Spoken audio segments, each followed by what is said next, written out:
everybody. It's Focus from the Focus of Love. I thought I had it down packed. I even practiced, but it didn't go through. So come on in here. Let me turn the light on so you guys can see me a little better. It's going to be a little bit of a glare, but I think it's pretty dark last time. So we learned that lesson. We figuring this thing out, and it's going to be popping. I promise you, it's going to be popping once we figure this out. Now, this is bright as all get up. I'm going to have to turn that down. So we right underneath the light here. So let me see if I can move over, and it's a little bit. I think it's a little brighter this time. What'd you say, sweetheart? Would you just slide it just a little bit over? This is my assistant, baby. They frame with the real gingerly as much as you can. Okay, hi everybody, come on in here. Let's see. I'm gonna have to retitle it and everything. You could take that and wrap it for me, please. Just put it in the microwave. Simone just made this delicious meal. I'm really grateful because on my live day, normally she's solo, right? But she took it upon herself. She's a good cook, guys. She's a really good cook. And she sauteed some chicken, some salmon, put some rice, made a burrito out of it with some black beans, lettuce, two types of cheeses. It's delicious. You can jump on my Facebook channel. My Facebook page is Focus James, and you can see the short that I did over there with her, the post I did over here with that, and I did a taste test right there on the spot, and it was delicious. So for some reason it didn't, and I realized I set the live announcement on my phone, and then I couldn't figure out how to get it started. I practiced on my computer, but that's not where I set the stream, so therefore it didn't do that. So it's all good. Get on in here, guys. Let's get in here so we make sure it says I'm streaming live right now, which is noise. So that we did correctly. So y'all already know I always say it's gonna be juicy. It's going to be juicy when you have technical issues. So let me see if I can get this a little more situated. Turn it this way. There we are. Hi. Get you guys a little bit out of the sky there so you can actually see me. Guess what? Let me tell you guys what happened. My name is Focus with the Focus of Love. So let me tell you what happened. A little story time. So I was at an event and I'm talking to a gentleman, and all of a sudden he goes, "Your eyes are beautiful," like right in the mix of his sentence. He said, "Your eyes are beautiful." He said, "Take your glasses off." Now, fellas, ladies, you can say just about anything, but it's in your tone, right? So there's different percentages, a pie chart about communication. And unbeknownst to many people, the words themselves is a smaller part in the pie chart. The largest part is the tone and your body language. So he leaned forward with curiosity. Hey, thank you. Oh, you're so sweet. He leaned forward with curiosity and said, "Your eyes are beautiful. Take your glasses off." Now, I only known him for 5 minutes, and I took the glasses off, but his graciousness and his voice and his adoration made me take the glasses off. I was just like, submit it, right? So that's nugget number one. How to get a woman to submit, right? It's your tone of voice, it's your curiosity, it's the fact that you see her. Everyone, a woman, want to be seen and heard, fellas. So that's the first nut of the night. You want a woman to submit to you or to listen to you, to be open. You want her stage. I promise you, make sure that she knows that she's seen and heard. So all the texting in between, y'all out to dinner, you're on the dates, you're on the phone, and many times people don't recognize that when you're texting on your phone, you know people can hear you texting on your phone, right? They can hear the and you might not realize that you have that a feature on, so you can even hear them while they talking to you, and they go So you already know they tune you out, right? So you want to make sure you have that feature on, but also train yourself to be present, right? Because you want people to be present to you, whether it's a romantic relationship or one another. You also want to be present to them, as well. So welcome to my channel. This is Focus for the Focus of Love. And if you would like to give a donation or a gift, you can go ahead and you can cash at me at Focus James. So if you want to ask a juicy question, you like Focus, answer my question. This is what I do for a living, guys. I'm a relationship coach. I'm in training, coaching all around this country, men and women, since like 2012. And I officially got my certificate as a life coach 2000 and, ooh, what year was that? Well, I don't even remember. I think it was 2019 when I officially got the training. They're just starting putting the ability to get a degree as a life coach in the collegiate arena, right? So this thing is moving. This is a multi-billion-dollar industry right now, coaching and life coaching. Many people are very familiar with executive coaching, right? So anybody that's making, half a million and above absolutely has had an executive coach where they hire people to help them to be more efficient. Leaders take the business to the next level, manage their work-life balance, right? So this is not new to people who got cash, the people that got money, the people who have had success. Coaching isn't new. So I get that a lot from a lot of people that say, trained to be mentally present. Yes, exactly. Thank you for dropping these comments. I appreciate you. So it's not abnormal for people that are trying to progress to get a form of coaching. In my specific niche, I am a life coach. So I coach in multiple areas, but my particular niche I love, which is relationship coaching. People will go, relationship coach, why would somebody need that? Hello, have you guys seen the statistics just in this country alone? 40% of people get divorced within 2 to 5 years of the marriage. That's called a clue. There's a lot of people that need coaching and training. And shout out to the Howards. They're my first couple who went full circle. Von Howard starting as a single. Then they were dating. He slid in her DMs, got his self esteem and his bravery up and healed him from the past. Slid in her DMs. I think it was the first night they talked for like 8 hours, right? It's juicy.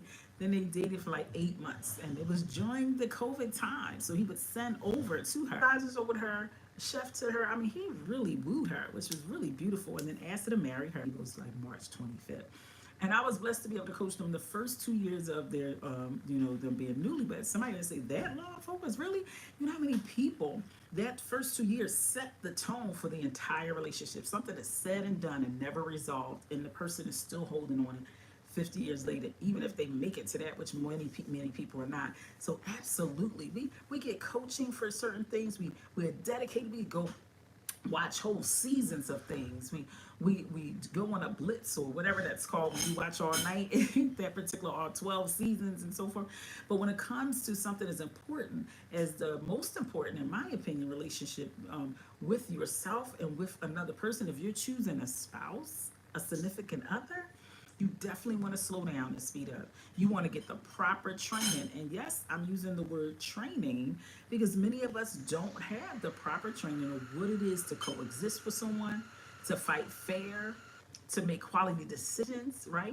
To submit to. Because if you are a Christian or you utilize the Bible in any way, it says submit one to another. So that means if your spouse is, like for a couple of people I know in a marriage, the wife has a degree in math. The wife is an accountant. So why is the husband looking over the funds? He may support his wife and have maybe the ultimate say if you want to look at the hierarchy.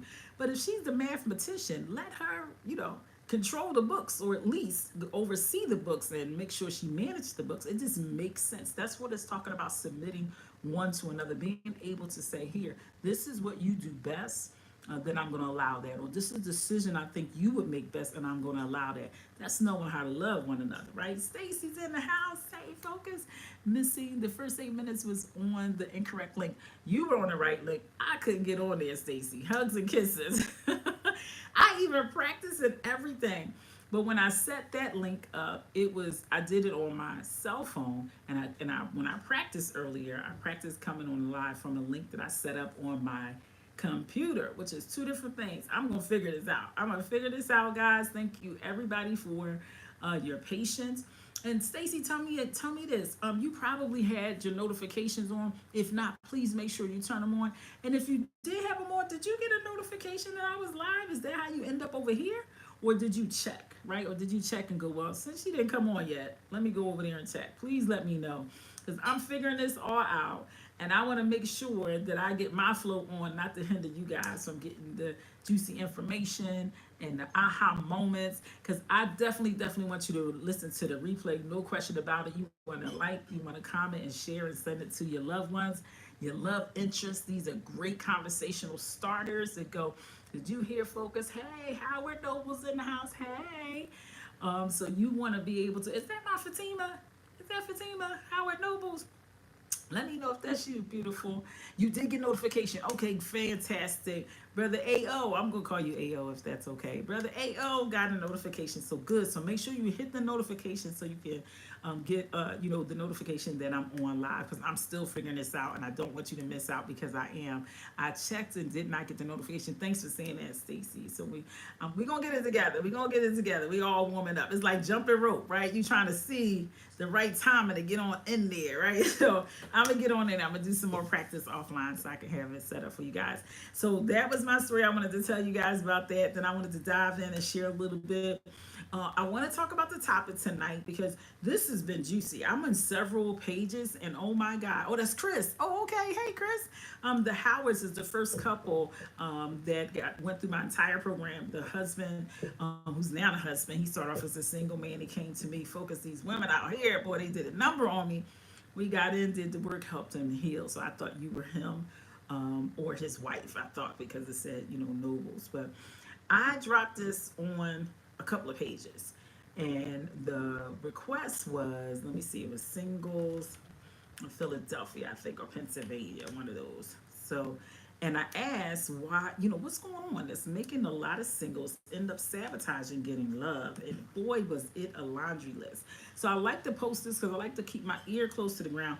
I know what I know about what causes it. But I also want to hear what people are thinking because that really will elevate the conversation.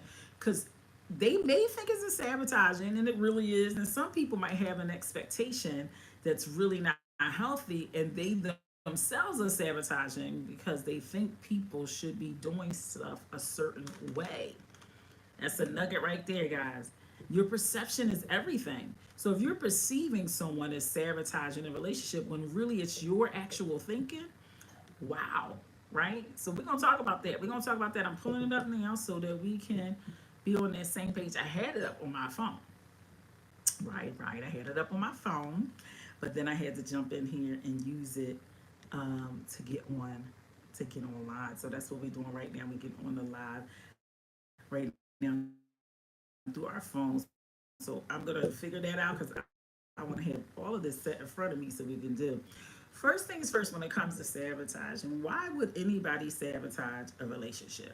If they really want love, why would they sabotage a relationship? Many people don't even realize they're doing that. Honestly, it's normally from a certain level of fear.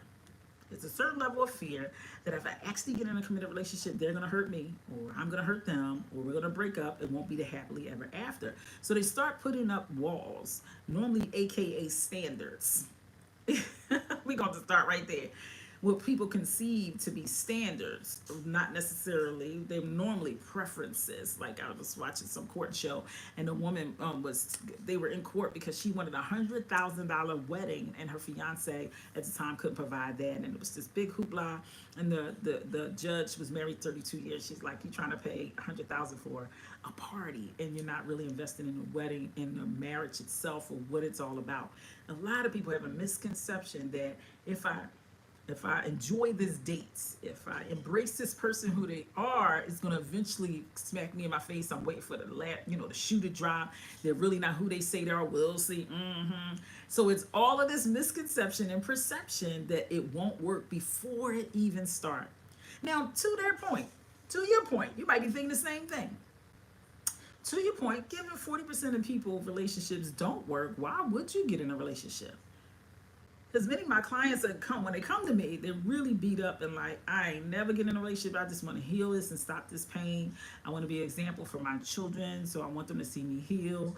All kinds of stories in the background when they secretly absolutely want love. They're just afraid to get hurt again. So one of the top ways to sabotage a relationship is living through the fear of the past repeating itself. So in order to do that, that's my job. So my job as a relationship coach is to kind of put it in your face and help you disappear that hurt and that pain. Because we'll call it a whole lot of different things, but it's the fear of repeating that past, that I did too much, I said too much, I accepted them too soon, I loved them too hard, and boom, they took it away from me. They wounded me, they hurt me. Well, my goal is to help you to reveal that and heal that. Because most people stuff it, suppress it, and don't even know that's what's going on. Guys, let me know. Is this helping you? Is this making sense? Are you picking up what I'm putting down? Let me know. Give me some hearts, drop some comments here. Let me see. I'm so happy I can see the comments today. That's one of the things that wasn't happening before. It's so important to recognize that if you're not healed, you will repeat the pain. So you guys know my hashtag. If somebody could drop that down, hashtag heal the hurt, right? Hashtag heal the hurt, and then it's or you will repeat the pain. Somebody drop that down there for me. It's the inevitable. So you can think, and I know that famous saying that best way to get over a woman is to get under another woman. No, right? That's just, having fun. Don't mean you're gonna get over that other person. You can literally be thinking about the person that hurt you or you're no longer in a relationship with while you're with another woman or gentleman. So that's not the path to healing, nor is the path to healing, which a lot of people think. Here's another way to sabotage from getting juicy love. Another way to sabotage from getting juicy love is thinking if you stop dating, you take yourself out the dating arena because you're going to heal. Well, many people, when they're out of the dating arena, they like, I'm celibate, I'm taking a break, let me go get a degree, or get a job, start a hobby, start a business. You're not doing the process of what it still takes to heal. You're just avoiding dealing with what it is to date, what it is to deal with when you go past a certain place and that's where you dated that person and now it's like, ouch, right? It's just a tactic of avoidance. So taking yourself out of the arena of dating and going, okay, let me give myself a break, that's very healthy. And I challenge you to ask yourself, what am I doing during that break that's going to help me to heal, build my self esteem, level up, get more understanding of emotional intelligence, understand the other gender and mine, accept the part that I played that caused that relationship to collapse or not work. Frida Ray in the house, my girl. Heal the hurt or repeat the pain. Look at it. She jump in and just start taking notes for me. Love you so much. So it's so important to recognize that coming out of the dating scene is definitely could be healthy, and it also depending on the amount of time.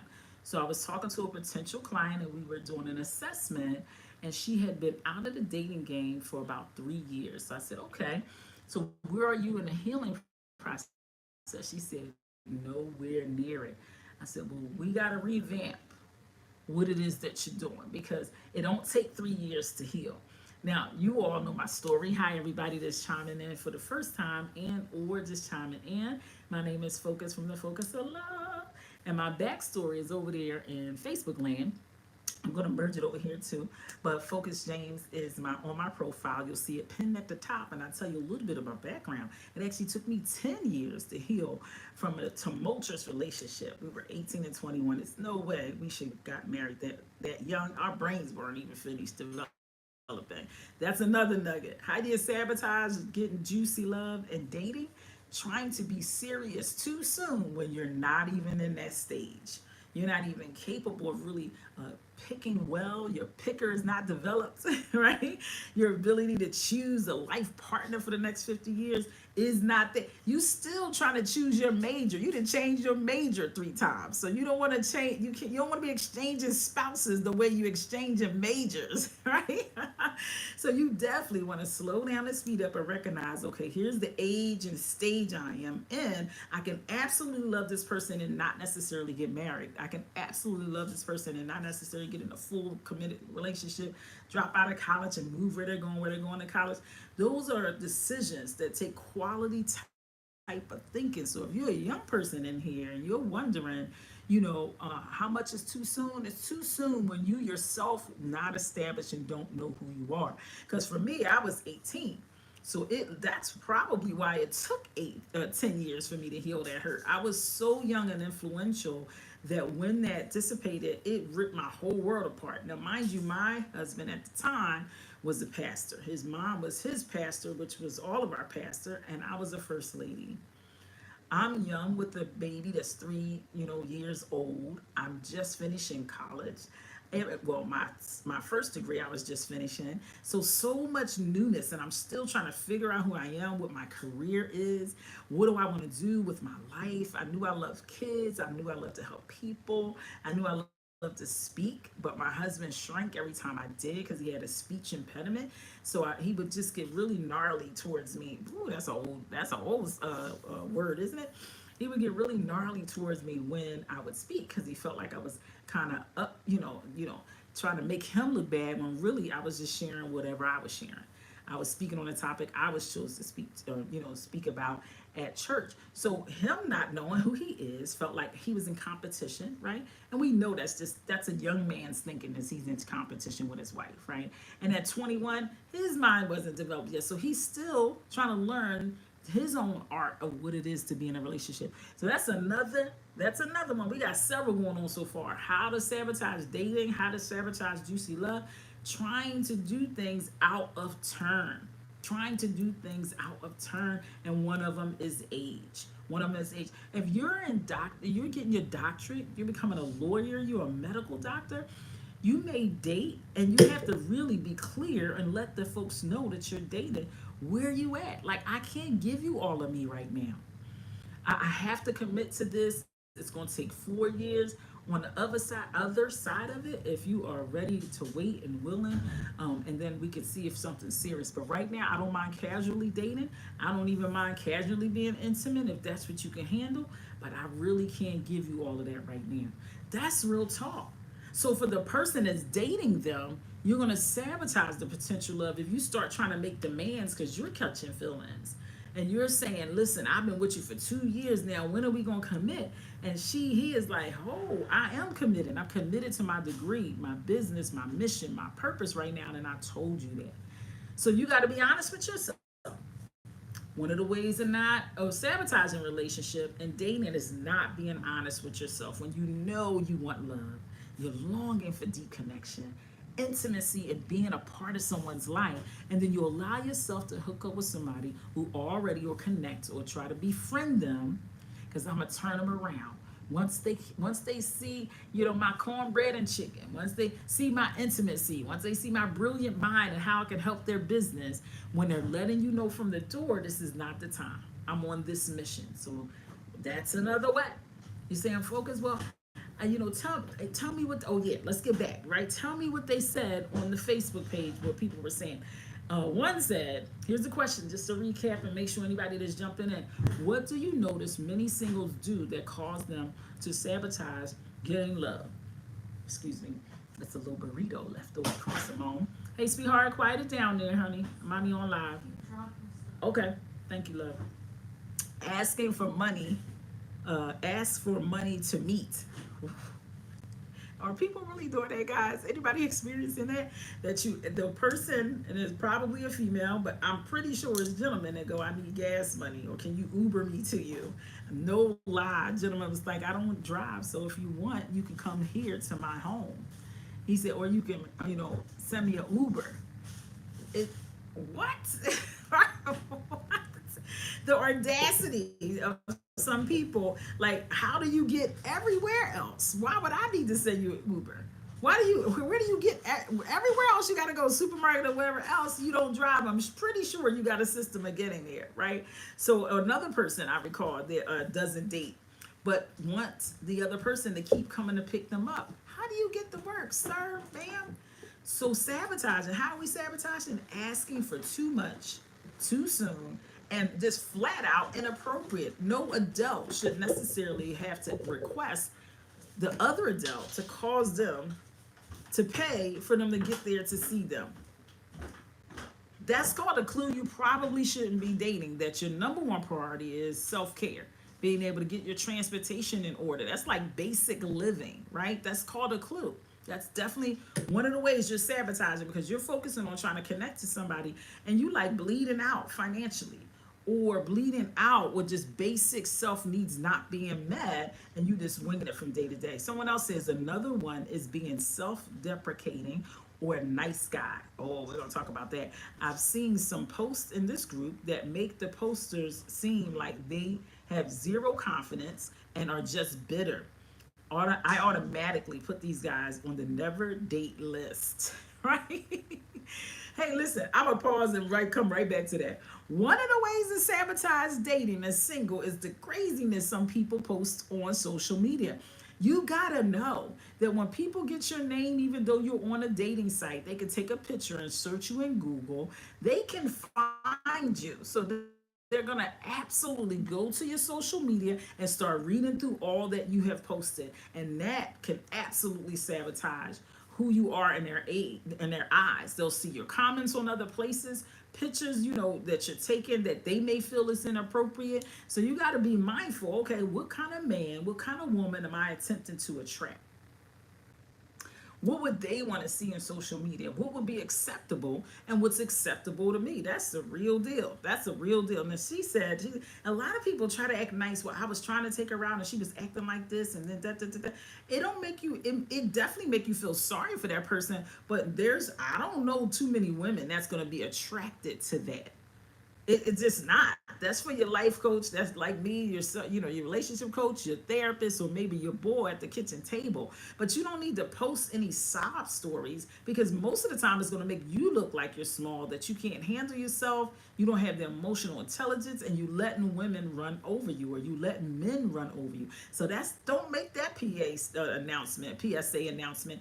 Also, it will cause predators to come after you. When you start putting your weaknesses out there on social media, people gonna start sliding in your DMs looking for opportunities, and you definitely don't want that. Here's another one. It says being whiny and insecure. Ladies, I don't know about you gentlemen, because I don't know if this is something you do. We talking about sabotaging singles, how they sabotage the getting love and in dating. Have you ever been on a date, ladies, and the gentleman, you was like, I can see myself being intimate with him. And then he started talking. Then he's saying, he's like, please, sir, you said so many stupid things, annoying things. If he talk about his mama one more time, one more again, and then about time the date over, you like, I ain't even giving him none. Oh my goodness, gee, you just want him to be quiet because you're just as interested in the intimacy, but he talked himself in and out of it all in the same date, right? It is so unattractive for women for a man that's whiny. Again, that's for your therapist. That's for me, your relationship coach. You can, hit Frida, if you still there, beautiful. If you go any of my followers and my tribe, please drop my website in thefocusoflove.com. I had it pinned up, set up, but about that. I'm gonna get better at getting on this live once I schedule it. You can put that down there, someone. The Focus of Love. Hit that. You can get a complimentary coaching. That's only going to be up until June. After that, it's going to shift to a cost for the coaching because I've coached enough that the compliment is that fact that we're going to get one-on-one together and you'll get that time, which is huge and well above what I'm going to start it off as a nice thank you for becoming part of the tribe, if you will, right? But that whiny insecurity, again, you are setting yourself up to be used, to be abused, for the gold diggers, for a woman trying to get something out of you, for a man trying to move in with you, right? Because he's going to solve your problems. That kind of stuff just screams to the predators out there. So you want to bring that and put that in therapy. You want to bring that, sit down and talk to me as a relationship coach. Talk to your girls and go, y'all, right? Hold me accountable when. Because that type of behavior will absolutely get you connected with unhealthy people. Because see, a healthy person is not going to sit there and want to hear you whine and complain and talk about your past and insecurities and what happened. It's going to vex them, and they're going to want to move on very quickly because there's nothing attractive about that. It's a turn off. Even now, listen, just because a man is turned off don't mean he won't be intimate with you. So just because you're annoying to him and you complaining and insecure don't mean he won't be intimate with you. So don't make the mistake thinking because he's still pursuing you or spending time or buying you meals that it's because he likes you. And if you also want to be, that's a whole nother video. We got to talk about that. But don't assume because he wants to be intimate that he actually likes you, because he's still what they call, he's still a hit. He's still a hit even though the attraction is there.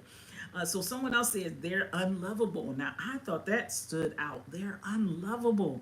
Guys, what do you think? What does that mean to be unlovable? Oh my goodness. I was like, wow, that's a lot for someone to say they're unlovable. So unlovable, we're still talking about ways to sabotage as a single, dating and getting love, right? Unlovable, it could be your disposition. You ever seen a person in the supermarket out and about? They look like security. They don't even look approachable. You don't even want to say hi. You like slide by them hoping that, there's no eye contact because they're so serious. They look like they're so in their thought. They don't look welcoming. Their energy just compels you, repels you, and like, right? So we can dive all into being unlovable, but that's the first because we're just talking about dating. We're just talking about being approachable right now. We're just talking about getting to know someone. Are you combative? Are you competitive? Every time he says something, you gotta one up him. Like that's a nice wine, but right? Oh yeah, I've been to Mexico. He's go. I just went to Mexico. Oh, me too. I've been 4 times. That just sounds like a competition. And so now he's trying to share with you, and then you're oversharing. Or sometimes just let the man have the moment, ladies. You don't have to go back and forth every time he shares something. He's sharing. We all know that coworker, that family member. We come back, fresh off of the plane, talking about our Hawaii trip, and then the cousin come in. Oh yeah, I went to Hawaii and take over the whole scene, the whole story, telling us every bit, a piece of their vacation. Like, when did you go again? 1989. We're like, man, take 2 seats. This is this person moment right now. We trying to hear them as 27 years ago, whatever, how long, right? So you don't want to give off that vibe when you're dating, right? Someone's excited, they're just coming off a plane or they're sharing a moment in their life. You don't need to match that. A lot of people in sales will do that because they're trying to create relatability, but you want to pay attention, ladies, especially when it comes to the gender of the male. Most of the time he's peacocking. He want to show you that he got his ducks in a row, that he's living life, he's living good, and this is what you gonna get if you come in here with him, right? That's what he's attempting to project. But if you matching wits everywhere, which way, or if he's telling you about a business that he wants to start, or he's going up the ladder, and all you want to do is give him pointers on how to do it better, it shrinks him. Let him have his moment and share, unless he asks, well, hey, I understand you do such and such. How about you wait for the invitation? Whatever you do in your profession don't belong in the dating scene, in the dating table, unless you're asked, right? If you are a social worker or a therapist, you got to ask permission to do your practice with that particular person. Same thing when you're in a dating scene. Same thing, sir. Same thing. Every woman's not there for you to solve all of her problems. You might just want to talk to you or just share it with you to kind of get to know her more.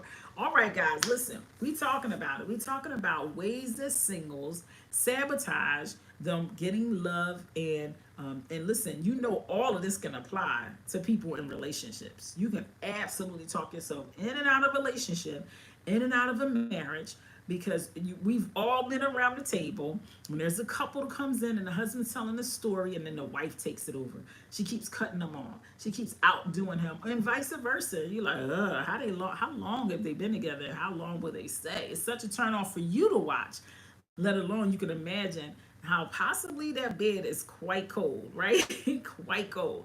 So this is what we're talking about. It's really serious. It's like basic one-on-one, but I promise you, it is so necessary. Many people don't even know how to kick off a conversation without pounding their chest and talking about themselves, right? I'm going to challenge you if we want to say, well, how do we fix that focus? How do we shift from sabotaging to actually compelling love, having multiple suitors, people being interested and curious and calling back, texting, asking for a second date? How can I be more inviting?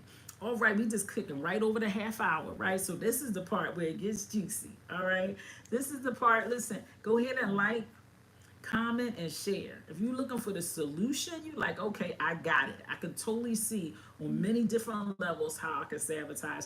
You got me focused. I see myself. Now I need the answer. Now I need to know how to not do that. Well, we barely scratched the surface on the many ways of sabotaging. But here's where I want to leave you at about that so you can stick a pin in it. And as you hear me tell you how to attract juicy love, curiosity, someone interested in you, keep in mind that this is what you're not going to do, if you will, right? We're going to leave this side and we're coming on over to the other part of our half hour, but this is a whole hour show. And that is when you're functioning out of fear. If you're wondering, focus, how would I know if I'm sabotaging myself? If you got this gut feeling of anxiety and stress and trying to prove or be not shrink the person or not be shrunk, or if you coming out of emotions that causes upset and fear, most likely your way of being is going to be centered with that. So if you center with fear in that moment, the way you speak, the way you act, your body language, your tone is going to be self-sabotaging. It could be overbearing, because self-sabotage doesn't mean that you being too nice. It doesn't mean absolutely that you being too aggressive. It could be any of those based off of your personality type and how you have dealt with life, right? So I want you to keep that in mind. So swinging the pendulum over, where we can get some, some even keel of recognizing right now. I hear him talking. I'm feeling some kind of way because he sound like my ex, right? So it's definitely okay to acknowledge that within. You don't need to say that to that person. This is called self-regulation and emotional intelligence. So how to create curiosity, longing, and attraction to you is to get that, have that thought, and sit it right down. Right? Because is only really about 16 personalities in the world. It's also, they chunked it down to about 4 so we can remember and use them. So there's going to be similarities between your ex and someone that hurt you or didn't treat you well, or somebody that you really do love and wish you've been in a relationship.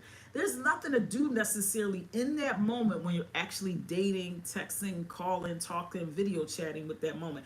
You just want to kind of take a note and sit that moment right there so you can stay present to this person. Because if you get all in your head now, you disconnected, there's some space there that's not being, managed well. The person gonna feel a disconnect, and you might not get that call back, that video chat back, that second date ask, because you went in all of your head and your story about what had happened with that other person. Y'all with me on that? Y'all with me on that? Fantastic. Let me get some hearts, guys. Give me some thumbs up. Let me know you picking up when I'm putting down. This is one of the, let me get a drink. This is one of the biggest problems I hear on a date. And that's, where did he go? Where did she go? We were vibing, and all of a sudden I felt a disconnect. People will literally say that. I'm sure you've experienced it on a date, and you probably was that person. Something came up. The waiter brought a particular thing that went by, and the smell reminds you of him, her, what had happened, some situation. That's what it is to be human. Part of our self-regulation is to recognize that is happening, that's what's happening, and that you put it down for a second. You're like, I'm going to deal with that when I go home with my therapist and my prayer time. With me as your relationship coach, I call my girl on my way home and talk about it. But you got to know how to sit it down. And here's the tricky part. People go, well, Focus, how I'm going to do that, right? You know how I'm going to put it down. I know you know how to put it down, because when you on your phone texting whoever, your mama, and you might be in a heated conversation with whomever, and your boss walk in, or everybody go to bosses on the floor, you know how to put that phone down and sit there and act like you doing the most interesting email, right? That you into that training and taking notes when that boss walk by, right? So I know we have that skill to compartmentalize so that we can thrive in the moment in which that we are in. So you cannot let yourself get sucked into any memories and what hurts and what had happened because the person wore the same color she went, wore, right? There's only a certain amount of colors in the world, sir, ma'am. So you can't attach that to every person you ever broke up with, and now you can't, understand. Now, and I get it. These are real things that happen that can actually sabotage you if you don't know what to do with them. And that's the compartmentalize, right? So for you guys that know my story is, part of it is that my husband at the time, he cheated with our nanny, who also was the armor bearer of our church. Her name was, I don't want to say her name on the show, but her particular name was kind of popular. So I kept running into people with her name, and I was feeling some kind of way. I'm like, oh my God, if I hear this name again.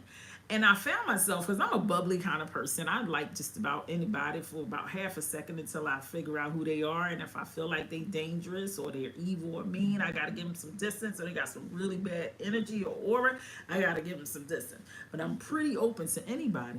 And I kept bumping into these people that had her name. And I had to decide, am I going to decide because of what had happened with her, that now I'm going to treat all people that way?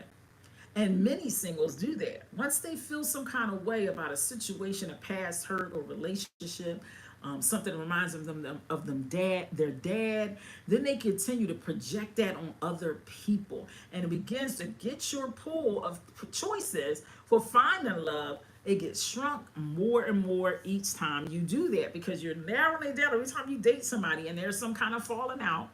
Now you have another memory attached to why you're not going to date that kind of person. And that you definitely do not want to do. You definitely don't want to do that. You want to be able to resolve that. So it took me some therapy personally myself and go, you know what? I got to resolve that, because that's who she was. That's the name attached to her. But there's some great people out here that I need to explore, allow myself to be free to be who I am, because now that's holding in my space, causing negativity in my space, and they done moved on with their life, might not even be thinking about me, and I'm living my life from that past, right? So I'm sharing that with you guys because as human beings, that's going to happen. That's not going nowhere. What it is to do with it is just to recognize that it is happening. Y'all hear me on this one? Do y'all hear me on this one? Come on now. Let me know you hear me. Give me a heart. Let me know you're there. Give me I got a thumbs up. Focus on with you on this one, so that I know that you picking up what I'm putting down, because you really want some juicy love. And I know that's what we're looking for. We're all looking for a deep connection on an ongoing, continual basis, whether it's marriage, partnership. There's plenty of people now that are not interested in the institution of marriage for whatever their reasonings are, but they do want partnership. And you have to still have skill set. You still have to have certain levels of communication that's going to get you understood, that's going to get allow the person to know that you understand them, because that's what makes people fall in love, that you get me, that they want to partner with you. You understand how I move. I don't have to keep explaining myself, right? And we all been in that kind of relationship, or in a potential you feel like you got to constantly explain yourself. The person doesn't get you. That's definitely one of the things can absolutely sabotage a relationship. You're not a good communicator or a good listener.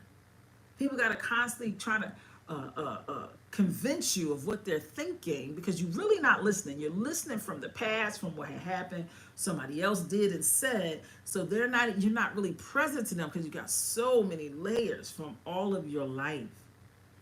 So it's important that and I have an amazing book called What is the Focus of Love? And it's 10 chapters that over the years of me doing training, each one is a training in of itself of how to get love, how to cleanse your mind, how to be present, how to fight fair.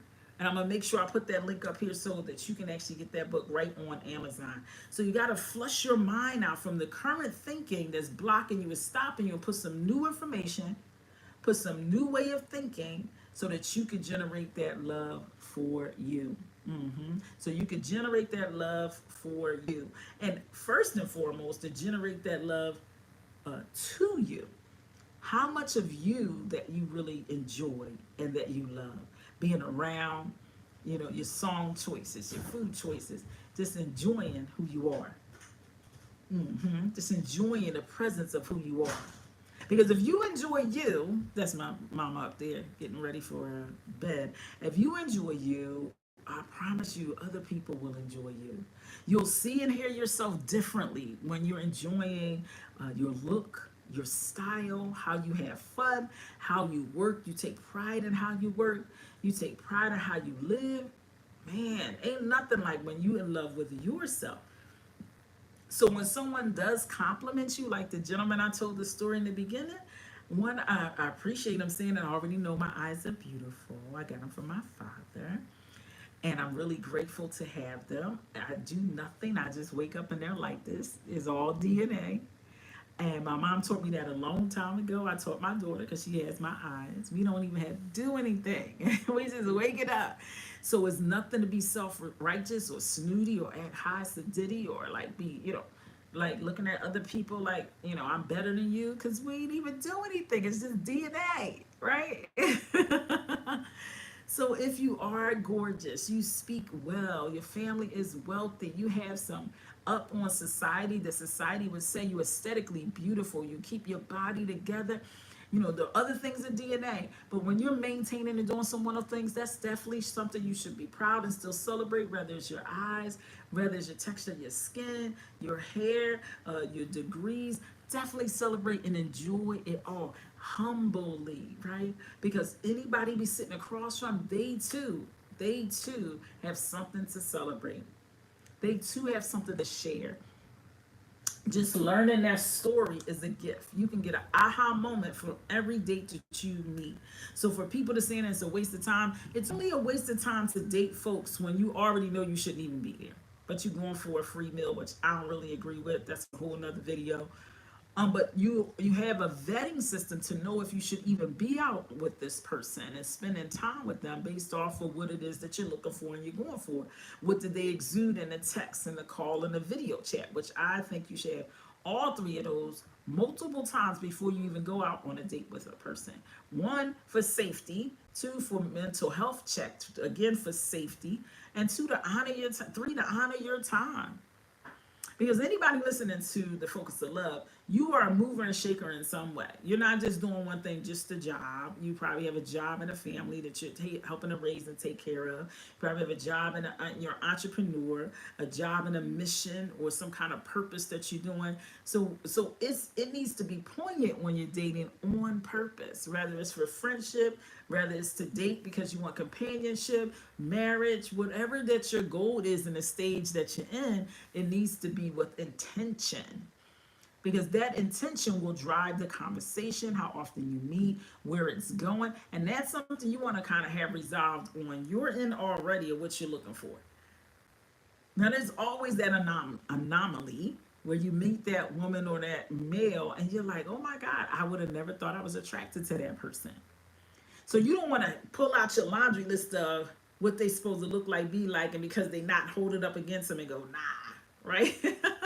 You want to allow yourself to be curious and explore because sometimes the package is in a different kind of box, but it's exactly what you need and exactly what you want. So stay curious, guys.